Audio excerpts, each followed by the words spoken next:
Glória a Deus. Pode tomar teu assento.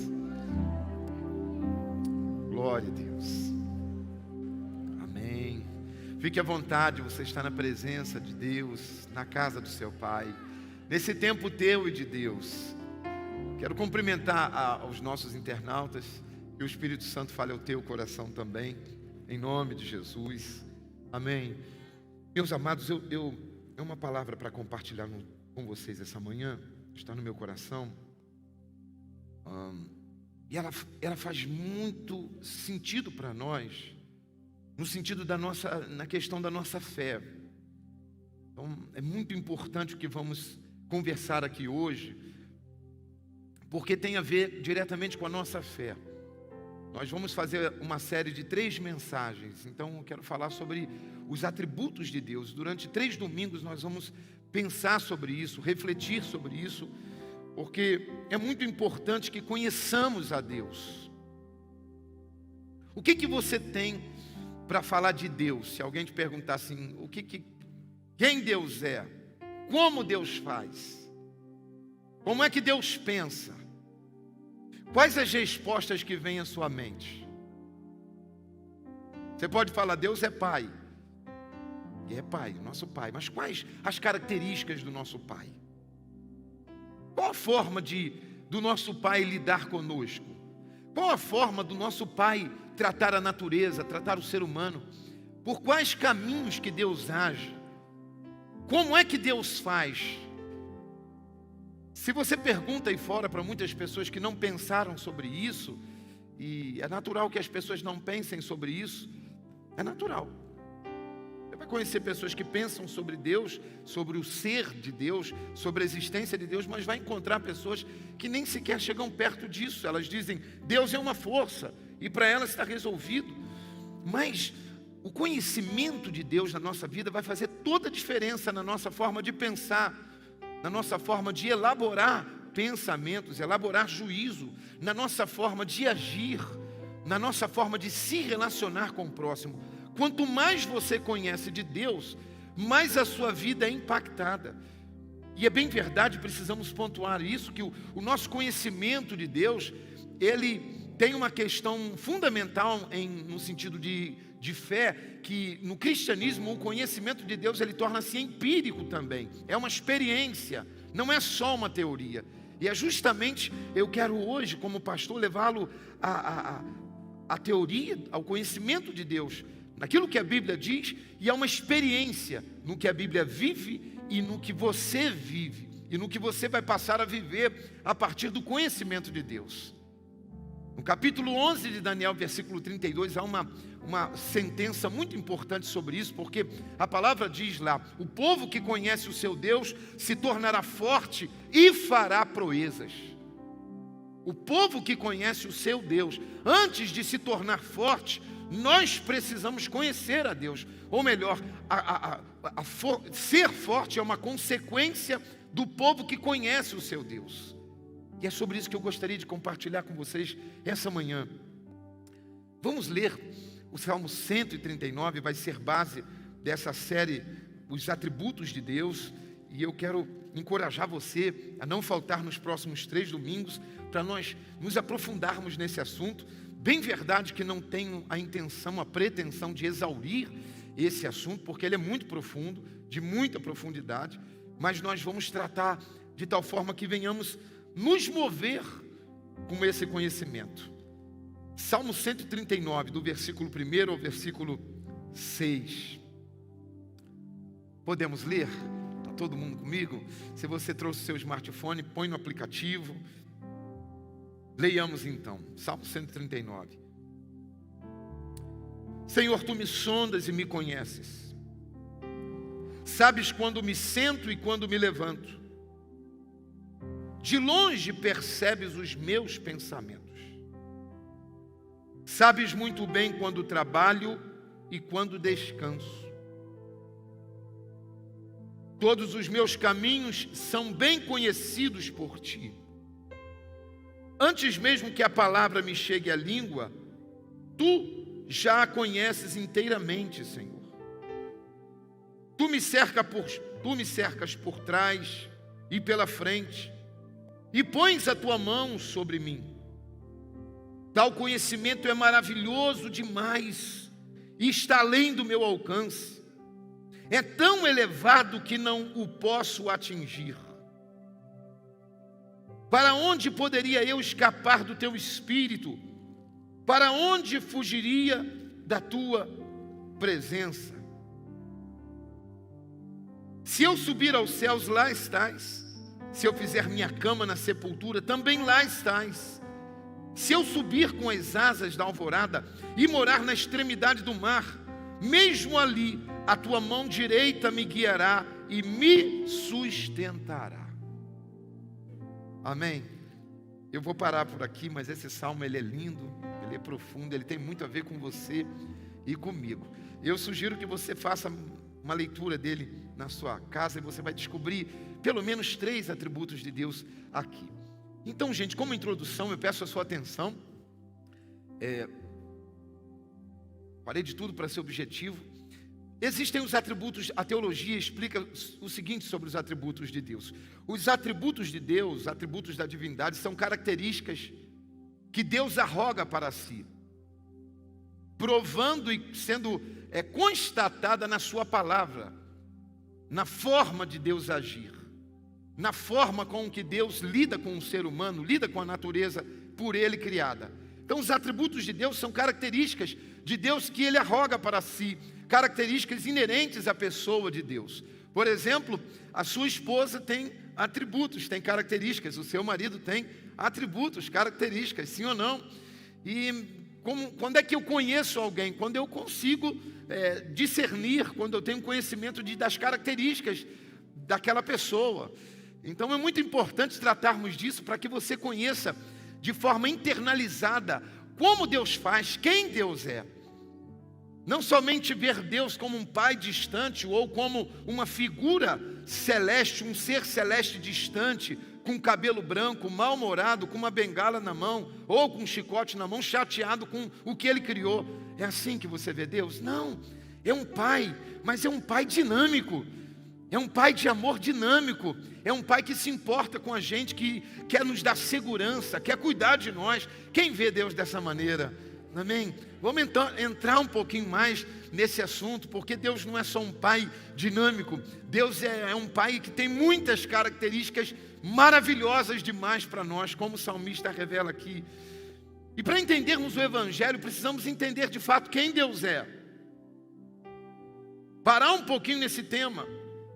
A coisa mais importante para um ser humano é saber quem Deus é. Especialmente para alguém que professa a fé cristã. É pensar em quem Deus é. Como tenho dito aqui costumeiramente, precisamos dar respostas àqueles que pedem a razão da esperança que é em nós. Nós precisamos dar respostas. Então o que você pensa sobre Deus? Se você fosse fazer uma lista de Deus, das características de Deus, o que você diria? O conhecimento de Deus, gente, define nosso tamanho espiritual. Então vamos começar a falar disso. Nosso tamanho, a estatura espiritual é definida pelo que conhecemos de Deus. Então, teu tamanho espiritual, a tua raiz, a tua solidez espiritual é definida pelo que você conhece de Deus. Daí a expressão do livro de Daniel: o povo que conhece o seu Deus se tornará forte e fará proezas. Então, a nossa estatura espiritual é definida pelo que conhecemos de Deus. Tenho dito aqui também, o conhecimento de Deus, ele não vem somente de domingo pela manhã, domingo à noite, de quarta-feira. O conhecimento de Deus vem por uma experiência pessoal, adquirida no dia a dia, nas tuas orações. Quando você ora em pensamento, quando você fala com Deus, quando você lê a sua palavra, essa busca de conhecimento de Deus, Cláudio, vai fazer toda a diferença na nossa vida. Aí a teologia, eu vou falar rapidamente como introdução, a teologia diz o seguinte, que existem os atributos comunicáveis e os atributos incomunicáveis de Deus. Basicamente é assim, os atributos comunicáveis são os atributos que Deus comunica ao homem, que Deus também compartilha com o homem. Por exemplo, o amor é um atributo de Deus, uma característica de Deus. Deus é amor, então Ele comunicou esse amor conosco, você e eu também amamos pessoas. Sim ou não? Um outro atributo de Deus: Deus é verdadeiro, a verdade é um atributo de Deus. Ele compartilhou esse atributo conosco, Ele comunicou esse atributo conosco, atributos comunicáveis. Deus também é justiça, e esse é um atributo que Ele comunicou com o ser humano. Nós temos o senso de justiça, amém? Nós temos o senso de justiça. Tem gente que não tem, você conhece bastante por aí, mas nós temos, o ser humano tem. Isso é atributo que Deus comunicou com o homem, com a sua criação. Um outro atributo que Deus comunicou com a sua criação é a misericórdia. Nós somos misericordiosos, nós temos a capacidade de exercer misericórdia, porque é um atributo que Deus comunicou conosco. Então esses são os atributos comunicáveis, onde Deus comunica com o homem das suas características. Essas virtudes que nós temos, essas coisas que fazem a gente ser diferenciado, são coisas que recebemos de Deus, são os atributos comunicáveis de Deus. Agora existem os atributos incomunicáveis, e que são atributos exclusivos de Deus, que fazem parte do caráter exclusivo de Deus, único de Deus. Sabe, são atributos que Deus não comunicou com você, não comunicou comigo. São atributos inerentes à sua pessoa, são só de Deus. Esses são os atributos incomunicáveis. Esses atributos que fazem de Deus a pessoa de Deus, fazem Deus de fato ser diferente de nós. É o que podemos dizer, eles fazem de Deus, Deus. Deus não é igual ao homem. O homem é semelhante a Deus, mas tem atributos em Deus que colocam Deus na posição de Deus. E eles são incomunicáveis. E eu cito aqui alguns. E eu vou citar 3 aqui, para não ficar muita coisa, senão você vai falar: pô, o pastor falou tanta coisa que eu não peguei nada. Não é isso que você já foi em aula assim? Falou tanta coisa que não pegou nada. O meu desejo como pastor é que o Espírito Santo vá ministrando no teu coração. E você sai daqui com uma mensagem de Deus. Então esse Salmo 139, ele fala de 3 atributos de Deus: a onisciência, a onipresença e a onipotência. Da onde vem essa expressão onisciência? Do latim omni, mais a palavra ciência, omnisciência, que significa saber tudo. Deus sabe tudo. Onipresença, latim, omni, presença, essa junção das duas palavras. Deus está em todo lugar, presente em todo lugar. Onipotência é a junção, vem do latim, omni, todo, potente, poderoso. Deus é todo poderoso. Tem outros atributos incomunicáveis de Deus: a eternidade de Deus, a santidade de Deus, a infinitude, a eternidade de Deus. Deus tem origem em si mesmo. São atributos de Deus. Esse salmo especificamente, ele fala de 3, e eu quero começar essa série hoje falando da onisciência de Deus. Por que eu preciso conhecer isso, pastor? Porque a sua vida, seu relacionamento com Deus vai ficar diferente a partir do conhecimento dessas verdades espirituais. Então, qual a premissa da onisciência de Deus? É que Deus sabe tudo. O salmista diz: Senhor, tu me sondas e me conheces. Deus sabe tudo sobre você. Ele sabe tudo a teu respeito. Ele sabe tudo sobre o mundo. Deus sabe tudo. Deus conhece os teus segredos. Deus conhece os seus dilemas, os seus dramas. Deus conhece as suas crises. Deus conhece sonhos não realizados. Deus conhece as tuas tentações. Deus conhece as nossas fraquezas. Deus conhece as nossas forças. Deus conhece também os nossos esforços. Onisciência, Deus conhece tudo, conhece a nossa dúvida.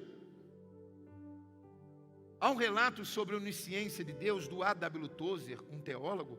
Ele diz o seguinte, eu anotei aqui. Ele diz o seguinte: Deus conhece instantaneamente e sem esforço algum tudo e todas as coisas. Deus conhece todo o passado, presente e futuro. Deus conhece todos os pensamentos. Deus conhece todo ser e todos os seres. Deus conhece toda a lei e todas as leis. Deus conhece todo sentimento e todos os sentimentos. Deus conhece todos os segredos ocultos. Deus conhece o que ainda não aconteceu. Deus conhece todas as coisas. Deus conhece a vida. Deus conhece a morte. Deus conhece coisas a respeito do teu futuro. Deus conhece o céu. Deus conhece o inferno. Outra verdade a respeito do conhecimento de Deus: Deus nunca se surpreende. Deus nunca é pego de surpresa. Você nunca vai pegar Deus de surpresa. Deus nunca se decepciona. Deus também não se frustra. Deus não fica assustado, Ele não se assusta. Deus não faz perguntas para saber a respeito de. Ele faz perguntas para saber, para levar você a saber a respeito de. Quando Deus pergunta, necessariamente Ele não quer saber, Ele quer verificar, Ele deseja que você saiba. Por isso que a Bíblia diz na carta aos Romanos, Paulo diz assim: ó profundidade das riquezas, tanto da sabedoria, como do conhecimento de Deus. Aí ele diz assim: quão insondáveis são os teus juízos, inescrutáveis os seus caminhos, porque quem compreendeu a mente do Senhor? Ou quem foi o seu conselheiro? Isso está em Romanos. Ele está perguntando quem foi o conselheiro de Deus. Qual é a mente que pode aconselhar aquele que conhece todas as coisas? Qual é a mente que pode sugerir aquele que sabe todas as coisas? Conhecer a Deus vai afetar diretamente a nossa forma de se relacionar com Ele, a nossa forma de adorar a Ele, a nossa forma, a nossa cosmovisão. Conhecer a Deus altera a nossa cosmovisão, a nossa visão a respeito do cosmos, a respeito do mundo, a respeito da criação, dos animais. Conhecer a Deus vai fazer a gente orar diferente. Nós aprendemos que não precisamos dar sugestão àquele que conhece tudo e todos. Agora fala sério, quem já deu sugestão aí para Deus? Fala sério. Só eu fico dando sugestões a Deus? Levanta a mão quem já deu na oração: Deus, faz isso com meu marido. Faz ele entender, Senhor. Senhor, faz essa mulher entender. Faz ela economizar no cartão. No desespero, né, gente? Às vezes nossa oração é mais um monólogo de sugestões do que um diálogo. Deus quer dialogar com você. Não é um monólogo de sugestões ao Criador do universo. Conhecimento de Deus. A Bíblia diz no Salmo 147, versículo 4, que Deus chama as estrelas pelo nome. Você sabe o que alguém dá nome a cada estrela? A palavra diz que Deus chama cada uma pelo nome. O teu DNA é único, Deus te conhece, Deus conhece a tua voz. A voz do ser humano é única. Não há ninguém com a voz parecida. Quando você diz aleluia, Deus sabe que foi a irmã Matilde, a irmã Maria, o irmão João. Deus sabe que foi o Carlos, Deus sabe que foi o Ney. Deus sabe exatamente pela tua voz. Digital, arcada dentária, a voz são únicos. Deus conhece tudo. Aleluia. Glórias a Ele. Eu liguei para minha mãe essa semana, na sexta-feira. Mãe, e aí? Tudo bem? E a minha mãe é uma pessoa assim, né? A nossa mãe, ela é extraordinária. Elas são melhores que a gente, né, gente? É demais. E aí, mãe, comecei já atropelando. Mãe, como é que a senhora está? Que saudade. Ela: filho, que bom ouvir tua voz. Aí eu falei: será que ela sabe que sou eu? É melhor perguntar logo, né? E ela, porque a minha mãe anda um pouco esquecida, né? De vez em quando ela está tendo alguns lapsos curtos, da memória curta, mas ela anda esquecida um pouco. E eu falei: mãe, sabe quem está falando? E eu, né, naquela coisa, eu falei: será que ela vai conhecer minha voz? Ela falou: lógico, eu sei. Eu falei: nossa, que bom, estava com tanta saudade da senhora. Mas aí ela perguntou, e os filhos? Rapidamente eu lembrei, todos os meus irmãos têm filhos. Estão bem. E a esposa? Tá bem. Eu falei, mãe, mas na boa, a senhora sabe quem está falando? Ela, lógico. Como é que está a Andréia? Aí eu falei, sabe. Eu falei, nossa mãe, que bom, né? Aí ela falou, pela voz, é impossível não conhecer vocês pela voz. Você entende? Nós seres humanos guardamos as vozes. Deus conhece exatamente você só pelo tom da tua voz. Deus conhece todas as coisas. O Salmo 147 que citei aqui, ele chama as estrelas pelos nomes. Aí eu tive a curiosidade, gente, essa madrugada eu tive a curiosidade, falei, eu vou olhar no Dr. Google para saber um pouquinho sobre estrelas. E eu achei uma coisa muito interessante, vou ler para vocês, que eu achei no Instituto Nacional de Pesquisas Espaciais, é a fonte, tá? E eu vou ler para você aqui. Olha o que o Instituto Nacional de Pesquisas Espaciais diz sobre estrelas. E seria muito importante para nós pensarmos nisso. Olha o que diz, estima-se que a nossa galáxia, a Via Láctea, possui de 200 a 400 bilhões de estrelas. Pode falar assim, uau! As galáxias possuem em média centenas de bilhões de estrelas. E as estimativas também apontam para centenas de bilhões de galáxias no universo. Nós habitamos uma única galáxia. O Instituto diz que as estimativas apontam para centenas de bilhões de galáxias. E ele decidiu, no seu poder, na sua onisciência, chamar as estrelas pelo nome. Ele pode todas as coisas. Ele chama as estrelas pelo nome. É importante pensarmos na grandeza de Deus e entendermos que Deus pode sim ouvir a tua oração, e no meio de 7 bilhões e 700 milhões de pessoas, Deus saber que é você, saber teu endereço e dizer, eu vou fazer, eu vou cuidar, porque meu filho está pedindo. Isso é onisciência de Deus. Ele conhece tudo.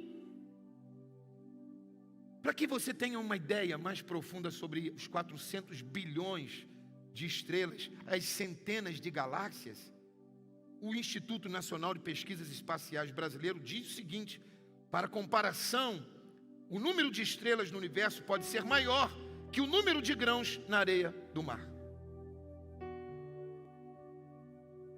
Amém? Você consegue entender o tamanho, a dimensão do nosso Deus? Agora, de repente, depois de eu falar isso tudo, você diz assim, mas o que isso tem a ver exatamente comigo? Como é que eu aplico isso na minha vida? Quais as implicações que essas verdades sobre o conhecimento de Deus têm a ver comigo exatamente? No meu dia a dia, na minha vida prática? Eu anotei aqui 3, se der tempo falo das 3. Primeira verdade que eu gostaria de aplicar na nossa vida, que nós precisamos aplicar na nossa vida, é que ao ter a ideia da onisciência de Deus, e eu falo a ideia porque nós não fomos profundamente, mas ao ter a ideia, o conhecimento da onisciência de Deus, nós precisamos ter a nítida clareza a respeito disso, dessa verdade, que não precisamos nem devemos usar máscaras diante de Deus. Ele nos conhece profundamente. Bem verdade que a religião nos ensinou a usar máscaras, né? Hoje a gente é tentado a usar 2 máscaras. Uma da pandemia, outra que a religião ensinou a gente a usar. Mas no relacionamento com Deus não precisamos de máscaras. Nem da máscara do sorriso, que mascara muitas situações, nem da máscara da piedade, que também mascara e muitas coisas. Nós somos o que somos diante de Deus. Ele nos conhece, estamos descobertos na presença dEle. Ele te conhece, Ele te viu, Ele acompanha você. Esse Deus que chama as estrelas pelo nome, Ele te conhece. Ele sabe da tua história. Ele sabe dos dramas que você enfrentou na vida. Ele conhece o profundo e o escondido. E às vezes nós queremos usar um disfarce diante de Deus. Na Bíblia, gente, tem uma história muito interessante. A história do rei Jeroboão. O rei Jeroboão foi um dos reis em Israel. E o Jeroboão, ele levou o povo a cometer práticas idólatras. Ele levou o povo a adorar um bezerro. Ele fez um bezerro de ouro para que o povo não adorasse a Deus na cidade de Davi, em Jerusalém, quando Israel foi dividido. Então, esse homem, ele se distanciou de Deus. E um dia ele queria saber do profeta a respeito de um filho. Ele tinha um filho que ficou doente. E ele queria saber duas coisas: se o reinado dele ia prevalecer e se o filho seria curado. Então ele disse para a esposa assim: olha, mulher, você vai fazer o seguinte, você vai disfarçar, vai botar um disfarce, põe uma roupa qualquer e vai na casa do profeta Aías. Porque esse profeta Aías foi o profeta que profetizou que eu seria rei em Israel. A mulher colocou uma roupa, tirou a roupa de rainha, foi com uma roupa comum. E quando ela estava a caminho, Deus falou com o profeta Aías. Disse assim: Aías, a esposa de Jeroboão está vindo aqui na tua porta, disfarçada. Ela não está vindo como rainha, ela está vindo disfarçada. Você vai dizer isso, isso e isso para ela. Aí o texto diz, em 1 Reis, capítulo 14, que quando a esposa de Jeroboão, a rainha, foi disfarçada de plebeia, de uma mulher comum, escondida, cheia de máscara, quando diz o texto que quando ela botou o pé na porta do profeta e bateu o profeta de lá de dentro. E por que o rei mandou ela ir disfarçada? Porque o profeta estava cego, já de idade avançada, estava cego, não via mais. Quando ela colocou a planta dos pés, o pé na porta da casa do profeta e bateu lá, pastor Wagner, o profeta gritou lá de dentro: pode entrar, mulher de Jeroboão. Está entendendo como é que Deus faz? Aleluia. Não precisa esconder de Deus a chateação. Não precisa esconder de Deus o aborrecimento. Sabe aquelas coisas que a gente às vezes esconde dos familiares para ninguém perguntar? Você não precisa esconder isso de Deus. Ele te conhece. Só que ele não diz como profeta: pode entrar, mulher de Jeroboão. Ele diz assim para você e para mim: pode entrar, minha filha amada, eu quero falar com você. Pode entrar, meu filho amado, eu quero me relacionar com você.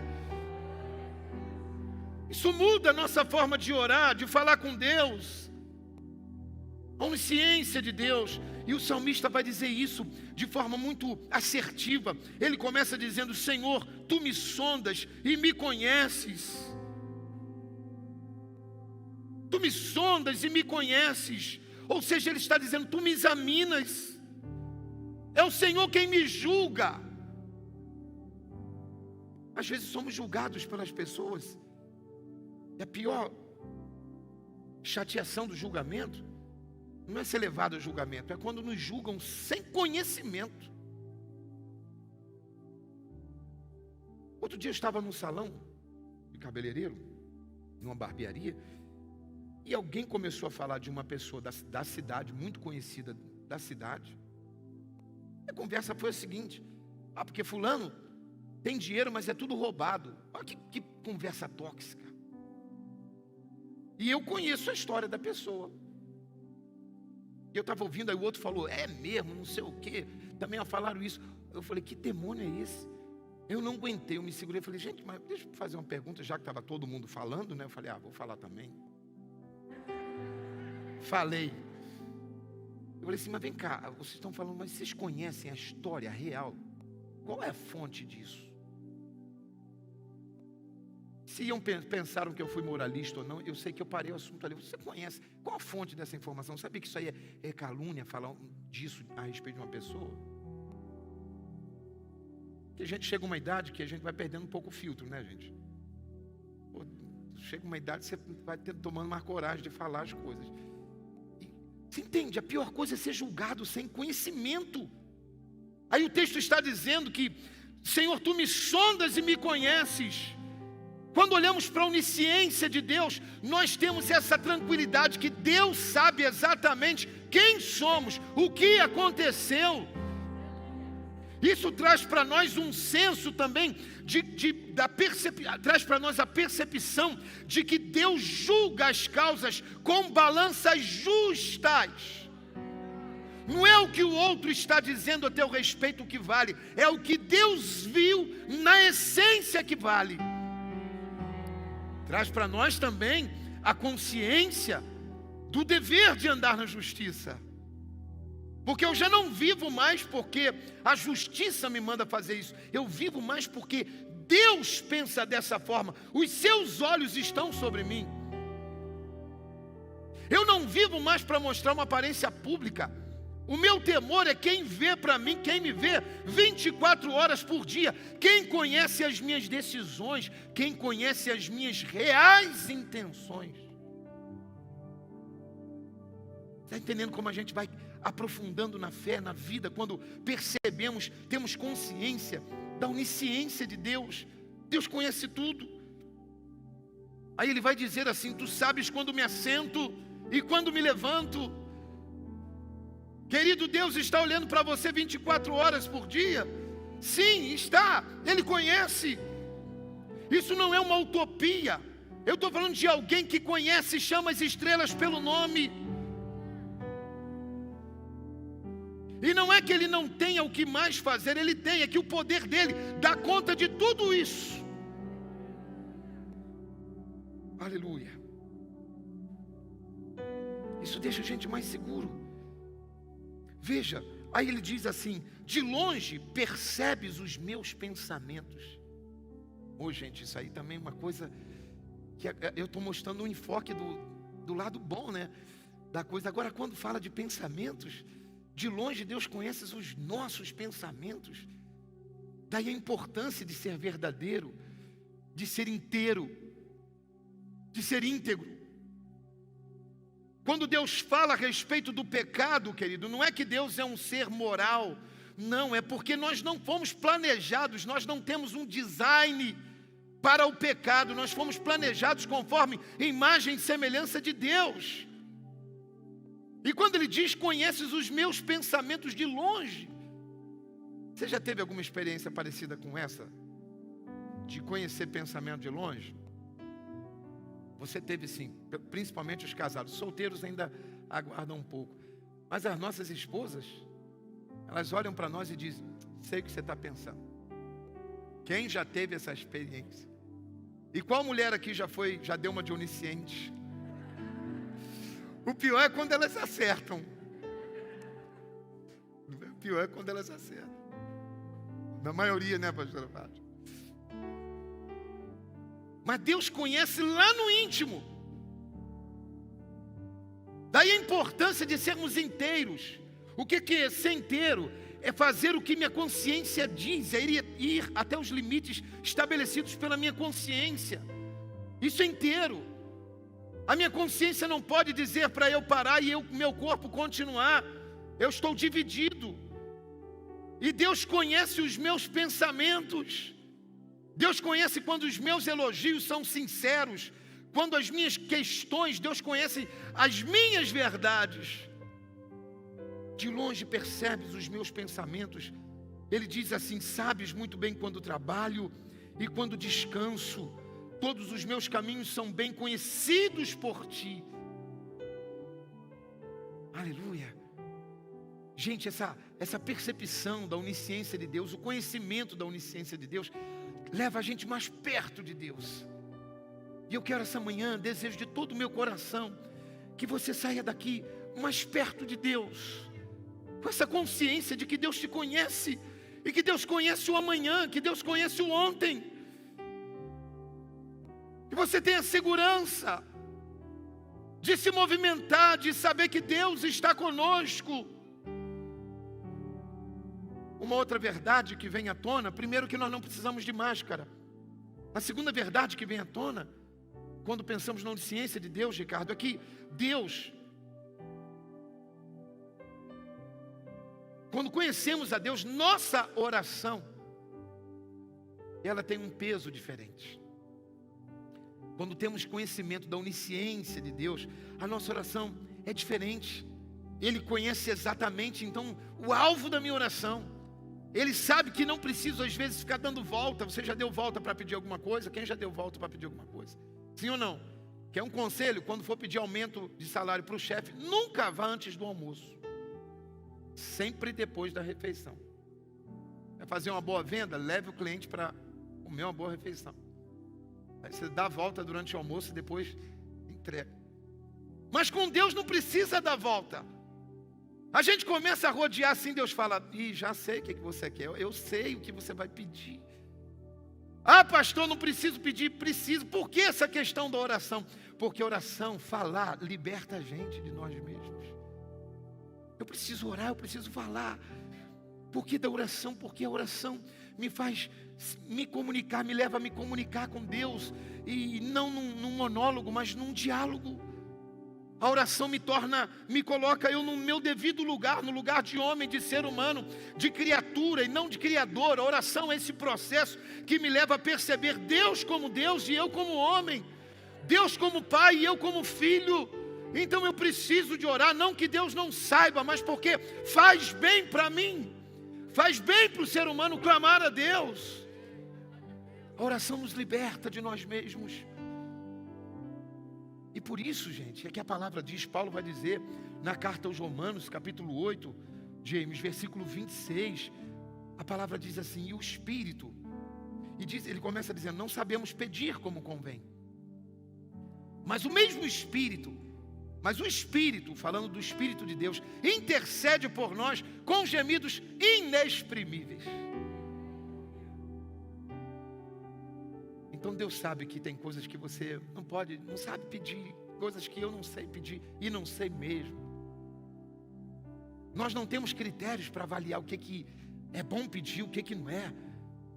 Será que eu devo mudar de cidade? Será que eu não devo? Nós não temos critérios para avaliar o que é bom, o que é ruim. Há 25 anos atrás eu não sabia, eu não tinha critérios para avaliar se deveria vir para São Paulo ou não. Não tinha, mas a minha oração era, Deus, não me deixa sair da tua vontade. Senhor, eu estou fazendo, me mostra, me dá um sinal. Mas eu orei e a oração me fez ter convicção de que Deus está cuidando de mim, de que Deus está cuidando de você. É essa convicção que a oração traz. Quando não oramos, não podemos ter essa certeza. Mas quando oramos, nós oramos assim, Senhor, eu te peço por isso. Todavia, seja feita a tua vontade. Quando oramos, quando você tem uma vida de oração, você pode descansar, sabendo que Deus vai cumprir a vontade dEle na tua vida, na nossa vida. E ela é boa, perfeita e agradável. Esse é o segredo da oração. A onisciência de Deus nos leva a pedir. Pode glorificar Jesus com esse aplauso, pode dar um glória a Deus. Ter conhecimento de que Deus conhece nos leva a viver de forma diferente. Eu desejo que você saia daqui hoje confiante, como um filho amado. Ele diz, sonda-me, ó Deus. Já vou encerrar. Ter conhecimento de Deus leva-nos também a ter uma percepção da segurança de Deus. Que Ele conhece o hoje, o amanhã. Você tem segurança em Deus, a proteção de Deus. Tem coisas que você pediu a Deus e não aconteceu. E talvez você fique dizendo, Senhor, mas poxa, não aconteceu o que eu queria, não aconteceu do jeito que eu gostaria. E nós entramos em crise. Você já entrou em crise com isso? Eu já, muitas. Mas o que me dá segurança é que Ele conhece o amanhã. Tem coisas que eu pedi a Deus e a melhor resposta que obtive foi um não. Tem coisas que pedi a Deus e a melhor das respostas foi um silêncio dEle, absoluto. E depois eu entendi, que bom que Deus não me respondeu. Que bom que Deus disse não.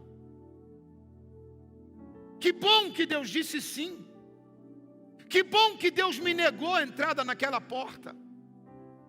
Uma vez eu chorei porque ia entrar num banco, logo que eu cheguei em São Paulo, ia ser funcionário de um banco grande, estava em grande crescimento na Bolsa de Valores, e aí uma pessoa foi colocada na minha frente, na vaga que era minha, eu tinha passado, estava tudo certo, e eu chorei em casa, chorei, fiquei muito chateado, não murmurei, mas chorei.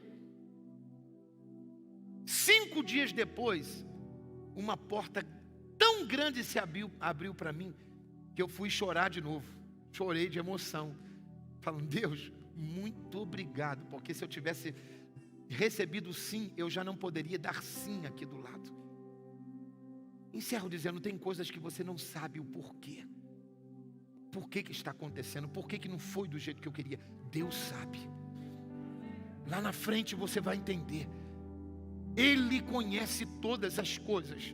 Nós não servimos um Deus que está preso a um roteiro estabelecido por nós, que está preso a um roteiro estabelecido pela economia, ou pelo país que você nasceu, ou pela política que exerce peso sobre nós. Não, nós nascemos um Deus que é Senhor e Criador do universo. Ele não está preso ao tempo, Ele não está preso ao homem, Ele não está preso ao governo. Ele faz, Ele pode todas as coisas. Ele não está preso a decisões do homem, Ele não está preso a decisões do teu filho, da tua filha, do teu marido, da tua esposa. Ele pode todas as coisas. Fique de pé na presença desse Deus, vamos orar nesse momento. Aleluia. Tu me cercas e me proteges com um manto. É ter conhecimento de que você está protegido por Deus. Encerro lendo o texto que já citei essa manhã. Daniel 11:32. Que diz: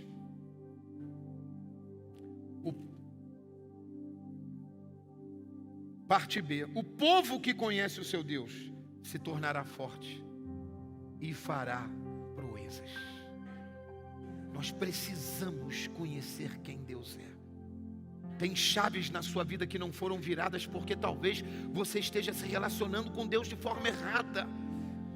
São infinitas as formas. Nós viemos de várias religiões até conhecer a verdade. E é possível que trouxemos crendices de outras religiões para dentro do cristianismo, para dentro do relacionamento com Deus, e temos uma visão de Deus diferente do que a Bíblia diz. O povo que conhece o seu Deus se tornará forte e fará proezas. Eu encerro liberando essa palavra sobre a tua vida. Você se tornará alguém forte e fará proezas em Deus. Sigamos e prossigamos em conhecer ao Senhor. Sigamos e prossigamos em conhecer ao Senhor. Crescei na graça e no conhecimento do nosso Senhor Jesus Cristo.